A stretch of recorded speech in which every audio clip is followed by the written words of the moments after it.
down where I come from, the tongue. Flip the script and smack the lip. Negro with the ego of yo. I wanna know why the hell they be tripping. Some knuckleheads be flipping.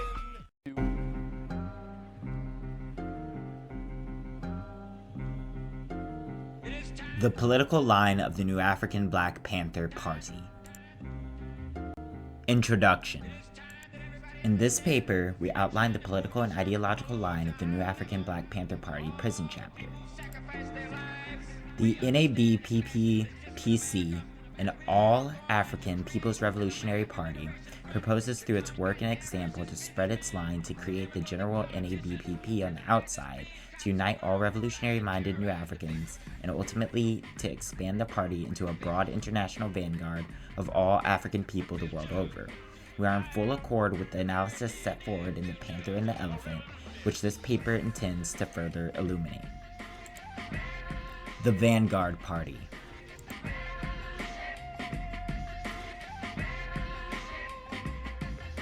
As a vehicle for coordinating masses of people for action, organization is necessary.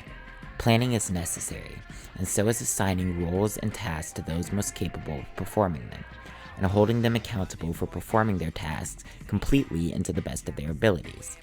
Coordinating the activities of the active forces of the African nation in America towards the achievement of full democracy and national liberation requires a genuine vanguard party based among the masses.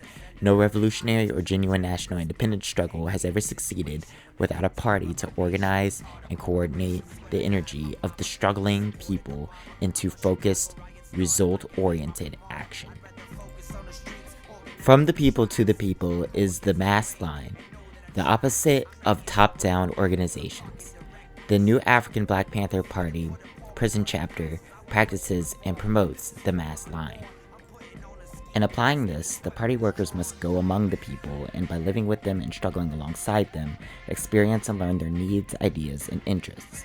The party then, applying the principles of historical and dialectical materialism, returns the people's unorganized ideas to them in a comprehensive form, coordinating their collective actions, resources, and abilities around their needs, and thereby aids and organizes them in solving their own problems.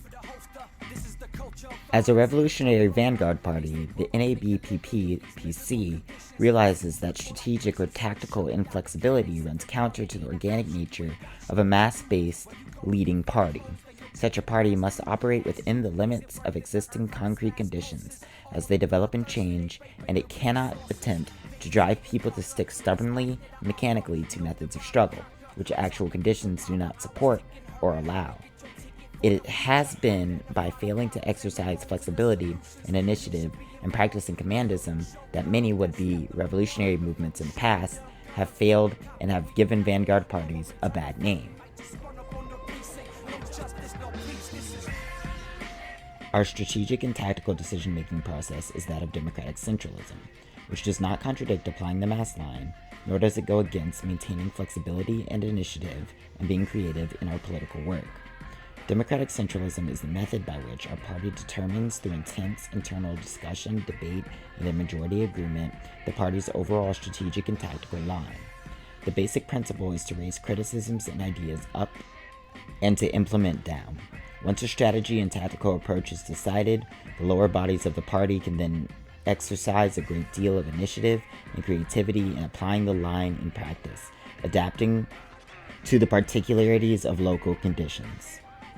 At the heart of any democratic process is the need and right to be informed of all issues relevant to making accurate analysis and correct decisions. Therefore, a party cadre must never stop learning and teaching the people, and must never hold stubbornly to views not supported by the ongoing experiences of the party. Our sources of learning are our people's life experience, books, and especially our practice. We must never stop learning. Essential to democratic practice is criticism and self-criticism. All party members must feel free to criticize other party members and leaders, line and practice within the context of internal democratic centralism. The party must also be open to listening to the criticisms of the masses. If what is unproductive or harmful cannot be criticized, then how can what is productive and good be determined? The party will exercise greater or lesser degrees of centralism depending upon the freedom and necessity of the struggle in a given time and place. For example, Security considerations may restrict the ability to hold discussions and force the leadership to assume more authoritative methods at times, restricting certain information to protect the cadre or the party as a whole. But overall, our goal is to promote democracy and collective decision-making. In all cases, we must adjust and adapt new, varied, and creative tactics and approaches to maintain the initiative in our work and avoid becoming predictable and thus susceptible to being outmaneuvered and defeated. Classes and class struggle. On the point of classes and class struggle, we adopt the analysis presented in, quote-unquote, The Panther and the Elephant. We also add, in relation to the lumpen proletariat, that the NABPPC, as its name implies, is centered within the prisons. The vast majority of prisoners in the U.S. are proletarians, but many come from a lumpen background, and all are influenced by this perspective in the context of prison culture. The lumpen class overlaps with the proletariat, drifts in and out of employment, but maintains an outlook that opposes a proletarian class outlook. The lumpen's confused and backwards values stem from its position of preying upon others in general ignorance, which can be corrected through education and struggle, and through guided practice in a mass organization like the Black Brigade.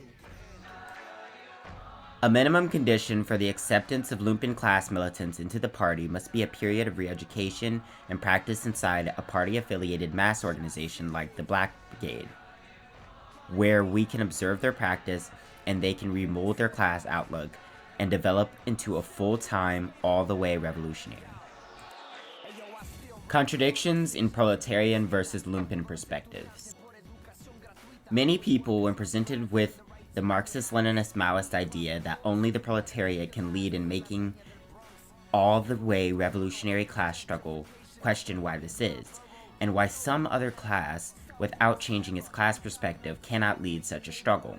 One reason is because the proletariat is the only class that has no real stake in preserving the class relations of the capitalist system, but has everything to gain in taking control over the social wealth it has itself created by its labor and the tools it uses to create it. Another reason is that the proletariat, in contrast to the lumpen, has the conditioning and patient work, social unity, and cooperation necessary to wage the protracted class struggle required to abolish all exploitation and oppression. Basically, it is our social practice that determines how we think, and not how we think that determines our social practice. The proletariat has a strong sense of family commitment and unity and a sense of respect for and commitment to the community. These values grow out of the routine of going to work each day in the social environment of the workplace to provide for the needs of one's family, and not only maintaining employment, but also engaging in domestic labor in the home, rearing children, and taking part in the social life of the community. This requires and instills stability, discipline, and responsibility, as well as cooperation with one's peers. The class-conscious worker can be of two sorts, the militant and the revolutionary. The militant worker takes the sense of commitment beyond the family into the workplace and will stand up to the bosses for workers' rights, even to the extent of jeopardizing one's employment, freedom, and safety by participating in strikes and job actions. The revolutionary worker takes the sense of commitment even farther and challenges the oppressive social order to change the social relations for all and put an end to class exploitation and oppression once and for all. The revolutionary is inspired by a great love for the people and sense of duty to the masses and to future generations. The revolutionary worker doesn't swagger or boast and has a little sense of ego. He or she is serious-minded and self-disciplined. The revolutionary knows that, like a strike, the revolutionary struggle must be a united mass struggle, and that it will take quite some time to succeed. Each contribution is important, and the end result is to benefit the overall society. In contrast to the proletarian's practice and outlook, the lumpen schemes and preys upon others to acquire survival needs and personal wealth, which renders him or her indifferent to the effects visited upon others and society as a whole. The lumpen mentality mirrors, on a smaller scale and with less sophistication, that of the big gangsters, the monopoly capitalists, and amounts to a ruthless drive for immediate self-gratification, power, control, and quote-unquote respect, even though their lifestyle is anything but respectable, through deception, corruption, violence, and intimidation of others. These tendencies are what lie behind certain lumpen aspiring to be perceived as quote-unquote crazy and unpredictably violent. Translated into the revolutionary movement, the lumpen tendency has some thinking that militant swaggering, posturing, and talking shit is acceptable behavior for revolutionaries, which is very wrong and demonstrates political immaturity and lack of a true proletarian outlook. Such posturing leads to actions of a reactionary, adventurous, and provocateur nature that invites enemy attack that the movement is unprepared to deal with and alienates the masses. Comrade Sundiata Acoli, a member of the old BPP and BLA, observed that just such lumpen tendencies contributed to the downfall of the old BPP and the general Black liberation movement in America. Also, because they are conditioned to seek immediate and short-term benefits in their daily practice, the lumpen generally lack the resolve to pursue and stick with tasks that require hard work and patience. We in the NABPP-PC feel that a major factor that led to the old BPP's destruction was the failure to raise many of the party members' worldview to that of the revolutionary proletariat, and allowing the party and its leadership to become saturated in lumpen ideology, values, and practice. The motives behind revolutionary violence are fundamentally different from the reactionary violence of the lumpen, who model their violence after that of the big gangsters. Revolutionary violence is rooted in the collective resistance of the masses organized against the violence of the big gangster bourgeoisie system of repression and exploitation. History is made by the collective masses, with the genuine revolutionary vanguard serving to raise their consciousness and organize their force into collective revolutionary struggle. Correct thinking is the catalyst, just as intelligence draws order out of the chaos of noise, music, and out of chaos of images and color, art. Raising the lumpen outlook to a revolutionary proletarian outlook. To serve in the capacity of a truly revolutionary vanguard, the party must consist of committed, disciplined people who have the outlook of truly revolutionary workers. People who are committed to work every day in a patient and disciplined way until the conditions for a revolutionary seizure of power by the masses arise.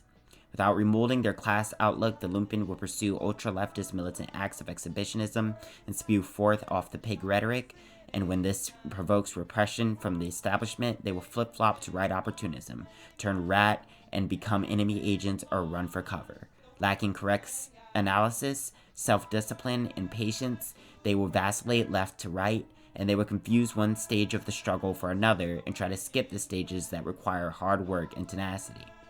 These elements disdain to apply the mass line, ignore the democratic centralism of the party, fear criticism and self-criticism, and lean towards individualism and commandism, indulging in personal attacks and attempts at intimidation and coercion of other party members and the masses through threats and force. Their unremolded lumpen ideology is corrosive to building party unity and maintaining discipline, and it makes them easy prey for recruitment by the enemy.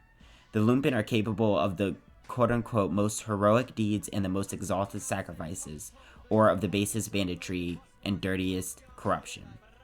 A large part of our work in NABPP-PC is to properly educate and reorient the lumpen through ideological and political training and bringing as many of them who are capable of the quote-unquote most heroic deeds and most exalted sacrifices into the active work of the struggle as possible, and thereby expand the party while struggling against opportunism both of the left and right varieties. We know that in this work, the enemy will unceasingly attempt to infiltrate its agents of repression and seek out the weak links among us to turn them into their snitches and agents provocateurs. And we must be vigilant to guard against this without becoming paranoid.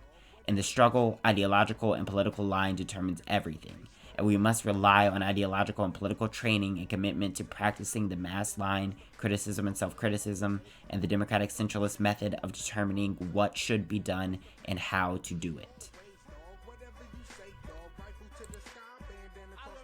We realize that the lumpen are our brothers and sisters, and we do not desire to make war on them. Rather, we look upon their wrong ideas and lack of understanding as loads upon their backs, and we endeavor to help them cast them off. Cure the sickness to save the patient is our goal. However, we are not naive idealists, and we realize that there are those who lack the moral fiber and will to change, or courage for the struggle. Some people have no integrity or loyalty, and those who, after struggle, persist in wrong ways must be purged from the ranks of the people's movement. Before someone is recruited into the party, they must be tested and prove themselves in the people's mass organizations like the Black Brigade. They must show proof of both good character and advanced understanding of what needs to be done. Words are cheap. Practice is the measure of commitment and the way consciousness develops. Our goal is to become more than a prison organization. The struggle of our new African and African people worldwide cries out for vanguard leadership. With the Black proletariat concentrated in America and Europe, and our peasantry concentrated in Africa, we have an internationalist duty to provide revolutionary proletarian leadership and to set an inspiring example.